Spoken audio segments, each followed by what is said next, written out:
يوم لا ينفع مال ولا بنون إلا من أتى الله بقلب سليم. Bismillah Ustaz, bagaimana sikap kita terhadap orang yang mencela Rasulullah Sallallahu Alaihi Wasallam dan ada sebagian orang justru menyeru untuk memboikot produk-produk negara tersebut tanpa adanya arahan dari pemerintah. Apakah hal ini dibolehkan Ustaz? Tafadhal Ustaz. Bismillahirrahmanirrahim.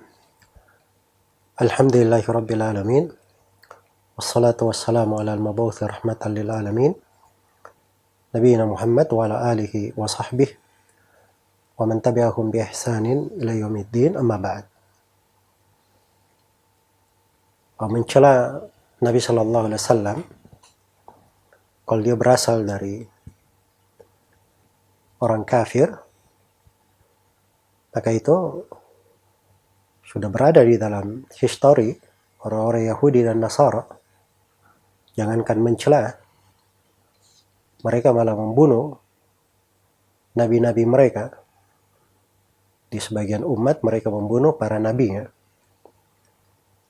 Karena itu diterangkan di dalam Al-Quran dari perbuatan Bani Israel wa qatlihumul anbiya, dan mereka membunuh para nabi.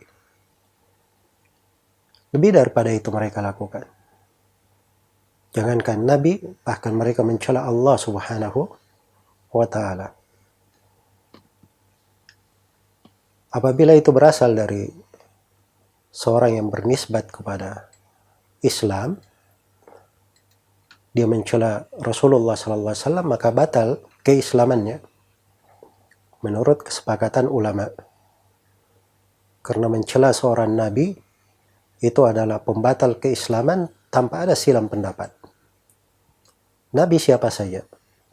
Apakah Nabi Muhammad SAW atau para nabi yang lainnya? Dan mencela seorang nabi itu artinya dia kafir terhadap seluruh nabi dan rasul. Jadi kalau ada yang mencela Nabi Muhammad SAW, maka dia kafir juga terhadap Nabi Musa, Nabi Isa, dan selainnya daripada nabi, para rasul. Sebagaimana kalau ada yang mencela Nabi Isa alaihi salam, maka itu artinya dia kafir juga terhadap Nabi Muhammad sallallahu alaihi wasallam. Karena itu di berbagai tempat dalam Al-Quran, di kisah umat-umat, contohnya misalnya seperti Nabi Nuh alaihi salam, dikatakan dalam Al-Quran, kadzabat qaumu Nuhin al-mursalin. Kaum Nabi Nuh mendustakan para rasul. Padahal rasul mereka cuma satu, Nabi Nuh alaihi salam. Tapi bersamaan dengan itu, hukum yang Allah tegaskan, mereka mendustakan seluruh nabi dan rasul. Iya. Jadi ini bukan masalah sederhana. Kemudian sudut yang kedua, yang hendaknya diperhatikan, bahwa umat Islam itu, ketika ada kejadian-kejadian yang seperti ini, hendaknya mereka banyak memperbaiki diri, kemudian lebih mempelajari agamanya.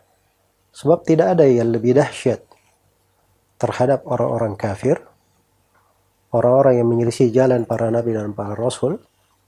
Tidak ada yang lebih menghujam dan menikam mereka, melebihi umat Islam itu taat kepada Allah dan Rasulnya, kembali kepada Al-Quran dan As-Sunnah.